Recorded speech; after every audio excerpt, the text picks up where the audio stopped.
Hello दोस्तों, मैं पूनम शाह उम्मीद क्लासेस के यूट्यूब चैनल पे आप सभी का दिल से स्वागत करती हूँ। परीक्षा के दिन आ गए हैं, हाई कोर्ट एलडीसी के एग्ज़ाम आ गए हैं। एक को 12 तारीख को एग्ज़ाम है, 19 तारीख को एग्ज़ाम है, तो आप प्रैक्टिस जारी रखिए। ये मॉक टेस्ट जो सीरीज़ चल रही है इनमें से ही आपके क्वेश्चन आएंगे। मेरी पूरी जो मेहनत है या पूरी मेरी कोशिश यही रहेगी कि पूरे आपके क्वेश्चन मैं सॉल्व करा सकूं, एक्सप्लेन कर सकूं। तो चलिए बिना टाइम वेस्ट करें हम क्वेश्चन की तरफ बढ़ते हैं। Very good morning all of you, सभी जल्दी जल्दी आ जाइए। तो पहला जो क्वेश्चन है वो देखिए, correct form of the verb का है Gauri dash to his brother's house this afternoon. तो इंडिकेशन हमें क्या दिया हुआ है यहाँ पे, पहचान हमको बता दिया है। किसी भी सेंटेंस में आपको कोई ना कोई क्लू तो दिया हुआ होगा। तो क्लू है दिस मॉर्निंग, दिस आफ्टरनून। तो दिस आफ्टरनून है तो हम किसका यूज करेंगे, प्रेजेंट कंटिन्यूअस टेंस का यूज करेंगे, जिसकी पहचान क्या होती है, is am are plus verb की फर्स्ट फॉर्म प्लस आईएनजी। तो देखिए अब ऑप्शन में से is am are plus verb की फर्स्ट फॉर्म के साथ में आईएनजी कौन सा है, सी ऑप्शन है। तो राइट आंसर इज सी। तो Gauri is going to his brother's house this afternoon. Sonu dash the station before the train starts. तो देखिए यहां पर बिफोर से जुड़ा हुआ है ये, ठीक है, बिफोर से जुड़ा हुआ है। अब यहाँ पे वर्ब की फर्स्ट फॉर्म के साथ में एस या यस है। अब देखिए यहाँ पर ये बोल रहा है कि ट्रेन स्टार्ट होने से पहले जो सोनू है वहां पहुंच चुका होगा। तो चुका होगा, चुके होगे, चुकी होगी फ्यूचर परफेक्ट को डिनोट कर रहा है। तो फ्यूचर परफेक्ट की पहचान क्या होती है, will shall have plus verb की थर्ड फॉर्म होती है। तो देखो एम रिचिंग आ रहा है, हैज के साथ में ये रिचिंग आ रहा है। तो right answer is D, right answer है आपका डी। तो सोनू के साथ में क्या आएगा, विल आएगा, आई और वी के साथ में शैल, बाकी सबके साथ में विल। तो will have reached, Sonu will have reached the station before the train starts. Clear. Next देखिए, they dash to the radio all evening. जब भी ऑल के साथ में टाइमिंग आ जाता है तो आपको कौन सा टेंस यूज करना है, आपको यूज करना है पास्ट कंटिन्यूअस या प्रेजेंट कंटिन्यूअस। तो आपको देखिए प्रेजेंट कंटिन्यूअस की पहचान इसमें दी हुई नहीं है, तो हम इसमें कौन सा ऑप्शन करेंगे, पास्ट कंटिन्यूअस का। तो राइट आंसर आपका देखिए पास्ट। तो दे के साथ क्या आएगा, देखो वॉज आएगा या वर आएगा, तो वर आएगा। क्यों, क्योंकि सब्जेक्ट क्या है, प्लूरल है, तो वर्ब भी क्या आएगी, प्लूरल आएगी। तो क्या होगा, they were listening to the radio all evening. Can those happy moments be ever forgotten by me. Active passive voice से रिलेटेड आपको क्वेश्चन पूछा हुआ है। अब ये जो फॉर्मेट आपको दिया हुआ है ये पैसिव वॉइस में दिया हुआ है। किस में दिया हुआ है, पैसिव वॉइस में दिया हुआ है। पता कैसे चला, एक तो बाय के साथ में सब्जेक्ट आ रहा है, बी आ रहा है और मॉडल से स्टार्ट हो रहा है। तो स्ट्रक्चर तो आपको चेंज करना ही नहीं है। आपको क्या करना है, कैन के बाद में आपको क्या लगाना है, सब्जेक्ट। मी का क्या हो जाएगा, सब्जेक्टिव रूप आई, मी का क्या हो जाएगा, आई हो जाएगा। और उसके बाद में वर्ब की सेकंड फॉर्म। अब देखिए यहां पर अब आपको क्या देखना है, वैसे तो आप सिंपली भी यूज कर सकते हैं। कैन चेंज होगा क्या, नहीं होगा, क्योंकि ये मॉडल है।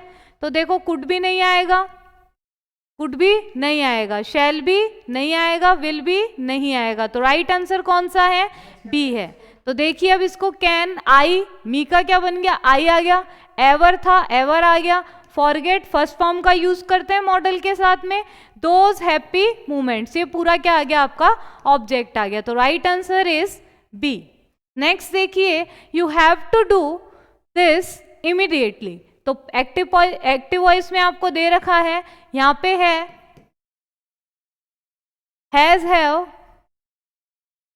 Have plus to plus verb की फर्स्ट फॉर्म आपको दे रखी है। तो इसका पैसिव वॉइस आप कैसे बनाओगे, इसका पैसिव वॉइस आप बनाओगे has have plus to plus be plus verb की थर्ड फॉर्म। अब आपको दिमाग नहीं लगाना, आपको देखना है कि बी किस में आ रहा है। तो देखिए इसमें यहां पर बीन आ रहा है, रॉन्ग हो गया, यहाँ पे बीइंग आ रहा है, रॉन्ग हो गया, यहाँ पे बीइंग आ रहा है, रॉन्ग हो गया। दिस हैज टू बी आ गया, done by you immediately, match कर लो आप। क्या आएगा, दिस आपका क्या है, ऑब्जेक्ट है तो वो आ जाएगा पहले, दिस के साथ में क्या आएगा, हैज आएगा, टू लगा दिया, बी आ गया, डू का क्या हो गया, डू डिड डन, डन आपकी थर्ड फॉर्म है, बाय यू इमीडिएटली, तो right answer is D. Next है the labourers were digging a canal, तो कैनल है नहर, डिगिंग क्या है, खोद रहे हैं वो, तो लेबरर्स तो क्या आ जाएगा, देखिए यहाँ पे ऑब्जेक्ट क्या है, कैनल, ऑब्जेक्ट क्या है, कैनल है तो कैनल आ जाएगा। उसके बाद में पास्ट कंटिन्यूअस में आपको दे रखा है तो हेल्पिंग वर्ब वैसे लगानी जैसे लगाते हैं, तो कैनल क्या है, सिंगुलर है तो क्या आएगा, कैनल के साथ में वॉज आएगा, तो देखिए इसमें इज आ रहा है तो ये ऑप्शन रॉन्ग आ गया, ये हैड आ रहा है, ये आपका ऑप्शन रॉन्ग हो गया। उसके बाद में अब देखिए आईएनजी फॉर्म जब आती है तो मैंने आपको बोला है कौन सा वर्ड जुड़ जाता है, हेल्पिंग वर्ब के साथ में बीइंग जुड़ जाता है, तो देखिए यहाँ पे डग आ रहा है तो ये ऑप्शन आपका रॉन्ग हो गया, right answer is C, a canal was being dug by the labourers. Next है he said to me it has been raining heavily and you can not go, तो देखिए यहाँ पे दो सेंटेंस आपको दिए हुए हैं, दो सेंटेंस आपको दिए हुए हैं, उसके आपको क्या बनाना है, नरेशन बनाना है, यानी कि इनडायरेक्ट स्पीच में आपको करना है। तो देखिए अफर्मेटिव सेंटेंस है तो सेड टू किस में बदल जाएगा, टोल्ड में बदल जाएगा, सब किस में बदल जाएगा, टोल्ड में बदल जाएगा। क्यों बदल जाएगा, क्योंकि हमें ऑब्जेक्ट दिया हुआ है, तो सभी में देखो टोल्ड है, उसके बाद में अफर्मेटिव है तो दैट तक तो ठीक है, उसके बाद में हैज बीन है तो क्या हो जाएगा, हैज बीन का हैड बीन हो जाएगा। तो देखिए इसमें किस ऑप्शन में हैड बीन है वो आप देख लीजिए, यहाँ पे इज रेनिंग है ये आपका रॉन्ग हो गया, उसके बाद में यहाँ पे वॉज रेनिंग है ये भी रॉन्ग हो गया, हैज बीन रेनिंग है ये भी आपका रॉन्ग हो गया, क्या आएगा, had been raining, had been raining heavily, और कैन नॉट का क्या हो जाता है, कुड नॉट हो जाता है, तो right answer is A, she told me that it had been raining heavily and I could not go. ठीक है, तो ये जो यू है वो अकॉर्डिंगली किसके वजह, सेकंड पर्सन है तो किसके अकॉर्डिंग चेंज होगा, रिपोर्टिंग वर्ब के ऑब्जेक्ट के according. Next question, Johnny said to me where have you been last night, तुम पिछली रात को कहाँ थे, तो अब देखिए यहाँ पे WH से स्टार्ट हो रहा है, क्वेश्चन मार्क पे एंड हो रहा है, तो सेड टू किस में बदलेगा, आस्क में बदलेगा, तो देखिए सभी में आस्क में बदला हुआ है। इसके बाद में जब मैंने आपको एक्टिव पैसिव वॉइस, जब आपको नरेशन समझाए थे तब मैंने आपको बोला था कि जब रिपोर्टिंग वर्ब को रिपोर्टेड स्पीच से जोड़ना है तो रिपोर्टेड स्पीच का हम WH वर्ड ही लगाएंगे, तो देखिए इसने सब में WH वर्ड लगा हुआ है, यू देखिए सब में WH वर्ड लगा हुआ है, उसके बाद में जब WH वर्ड लगा हुआ है तो उसके बाद में हमें क्या चाहिए, सब्जेक्ट चाहिए, सब्जेक्ट क्या है, यू, यू किसके अकॉर्डिंग चेंज होगा, ऑब्जेक्ट के अकॉर्डिंग, तो क्या आएगा, आई, तो देखिए अब इसमें हेड लगा दिया तो ये ऑप्शन तो आपका रॉन्ग हो गया। उसके बाद में अब ये हैव है, हैव आ रहा है, हैव का क्या हो जाएगा, हेड हो जाएगा, हैव का क्या हो जाएगा, हेड हो जाएगा, तो देखिए यहाँ पे हैव है तो ये ऑप्शन भी आपका रॉन्ग हो गया, यहाँ पे एम लगा दिया ये ऑप्शन भी आपका रॉन्ग हो गया। Johnny asked me where I had been the previous night, ये लास्ट का क्या हो गया, प्रीवियस में चेंज हो गया, तो right answer is D. Next है they waited for her for dash hour, article आपको भरना है तो ये क्या है, आर, तो वोवल साउंड आ रहा है तो अकॉर्डिंगली क्या लगाएंगे, एक घंटे के लिए एन लगाएंगे, तो right answer is A, they waited for her for an hour. Dash books you gave me are very interesting, article से रिलेटेड है, तो मैंने आपको बताया है कि वैसे तो अनकाउंटेबल नाउन के पहले ए और एन तो आता ही नहीं है क्योंकि वो सिंगुलर काउंटेबल नाउन से पहले आता है।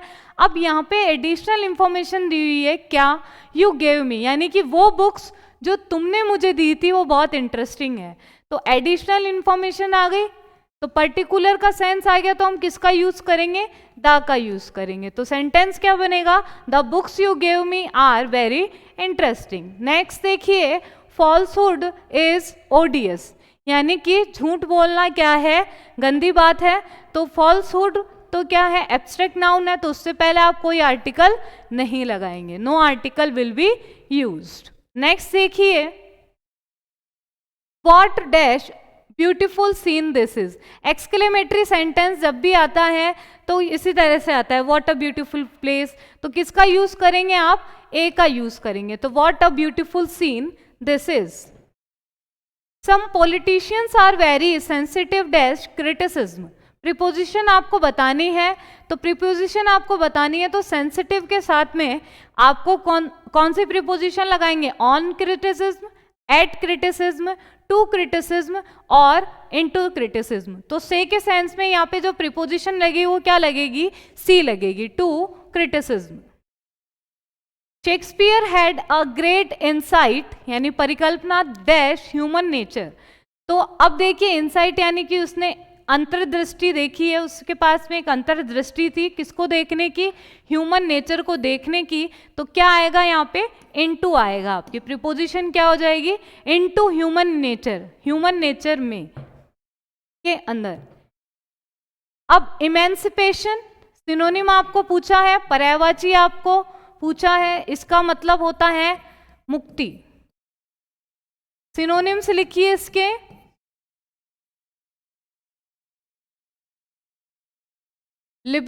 लिबरलाइजेशन, लिबरेशन है, लिबरेशन, फ्रीडम, रिलीज, सल्वेशन। अब देखिए इसका सिनोनिम आपको पूछा है। ऑटोनॉमी का मतलब क्या होता है? स्वराज्य, खुद का बनाया हुआ राज्य। इसके सिनोनिम आप लिखिए। सेल्फ रूल, सोवर्जिनिटी, ठीक है। सोवर्जिनिटी का मतलब होता है संप्रभुता, संप्रभुता, जहां पे एक ही रूल चले, संप्रभुता। तो इसका लिखिए आप सिनोनिम। Dominance, supremacy. अब इमेंसिपेशन का मतलब क्या हुआ? मुक्ति यानी कि फ्रीडम। अब सर्विट्यूड का मतलब क्या होता है? गुलामी। Slavery, yoke, bondage. क्लियर? तो देखिए क्वेश्चन तो एक है, लेकिन मैंने आपके बाकी चारों के भी क्या बताए हैं? दो दो सिनोनिम बताए हैं, जिससे आपकी वोकैब भी स्ट्रांग हो सके और ये वर्ड्स आ जाए तो आपके एग्जाम में भी हेल्प हो।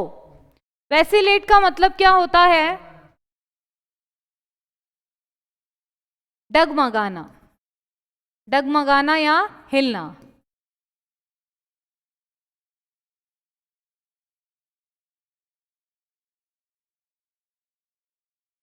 सिनोनिम लिखिए इसके। डिथर, हेजिटेट, फेल्टर, टेटर,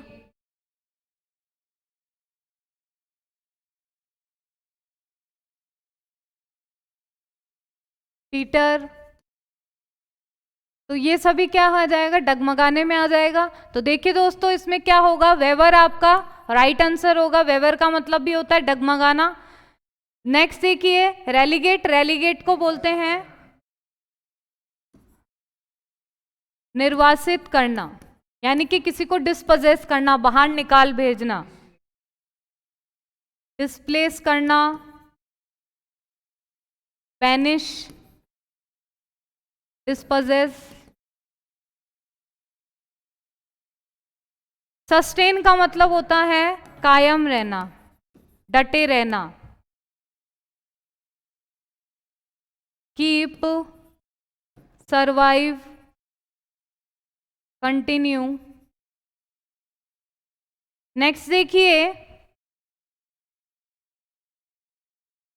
चेस्टाइज का मतलब होता है सजा देना, डांटना, सजा देना या डांटना। तो इसका हो जाएगा पनिश,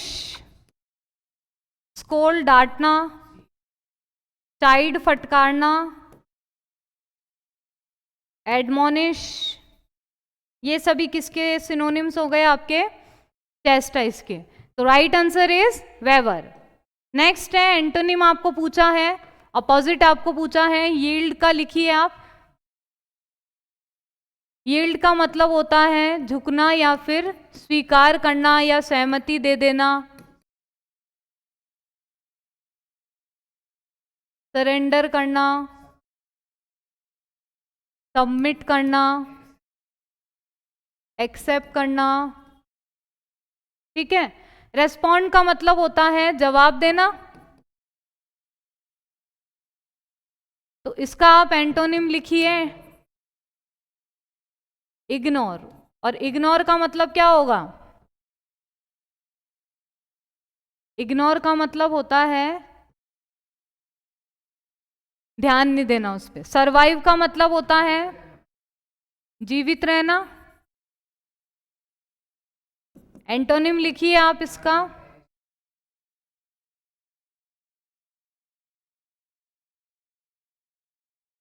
डाई या फिर पेरिश। अटैक का मतलब आक्रमण। इसका एंटोनिम लिखिए आप डिफेंस यानी बचाव। डिफेंस यानी बचाव। रेजिस्ट का मतलब होता है विरोध करना। तो पूछा क्या है आपसे? एंटोनिम आपको पूछा है तो स्वीकार करना है, तो ये क्या हो जाएगा? यील्ड का जो एंटोनिम है वो होगा रेजिस्ट, विरोध करना। नेक्स्ट देखिए पर्टिकुलरली, इसका मतलब होता है विशेष रूप से। स्पेशली, स्पेसिफिकली,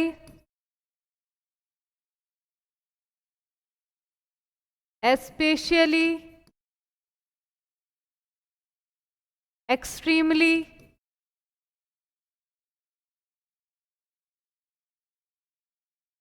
एलोबरेटली का मतलब होता है विस्तृत रूप से। ठीक है। एंटोनिम लिखिए इसका सिंपल यानी सामान्य तौर पे, और कंसाइजली यानी संक्षिप्त रूप से। कंसाइजली। जनरली का मतलब होता है सामान्य, सामान्यतः।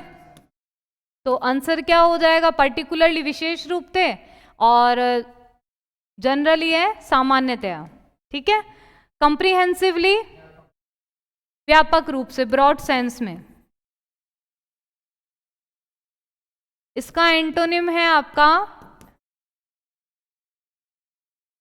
रैंडमली। एंटायरली मतलब संपूर्णतः है। इसका आप एंटोनिम लिखिए पार्शियली। ठीक है। यानी कि अंशतः, बोलते हैं ना भागता है अंशतः, तो वो पार्शियली। तो एंटोनिम मैंने बाकियों के लिखवा दिया। राइट आंसर क्या होगा? पर्टिकुलरली का जनरली। वन वर्ड सब्सटीट्यूशन है person who makes a scientific study of birds, तो उसे क्या बोलेंगे? ऑर्थिनोलॉजिस्ट, ऑर्थोडोनिस्ट, एनेस्थेसिस्ट या एस्ट्रोथॉसिस्ट। क्या बोलेंगे? ऑर्थोनोलॉजिस्ट। Right answer is ऑर्थोनोलॉजिस्ट। इसको बोलेंगे पक्षी विज्ञानी। ऑर्थोडोनिस्ट होता है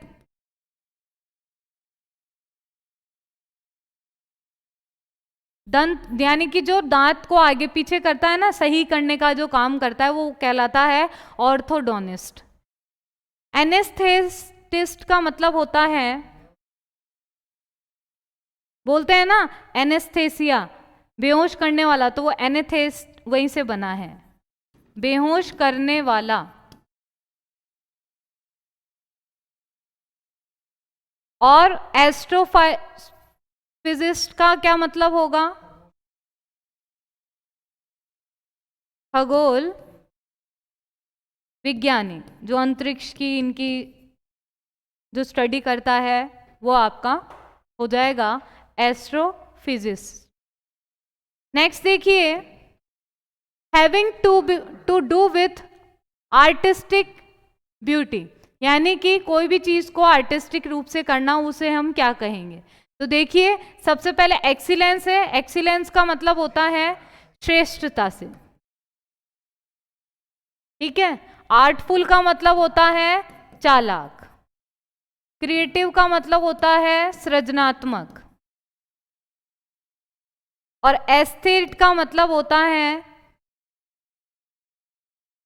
सौंदर्य विषयक या विशेषज्ञ विषयक, यानी कि ब्यूटी से संबंधित है। तो राइट आंसर इज एस्थेटिक। तो दोस्तों, ये तो थे हमारे mock test. Very very important question इसमें डिस्कस किए गए हैं। इसकी प्रैक्टिस आप जारी करिए। मिलते हैं हम नेक्स्ट क्लास में नई एनर्जी के साथ में। आज के लिए thank you so much. Like share and subscribe करना ना भूलें। सब्सक्राइब कर लिया तो बेल आइकन पे आप क्लिक करें ताकि लेटेस्ट अपडेट्स आपको मिलते रहें। Thank you so much guys.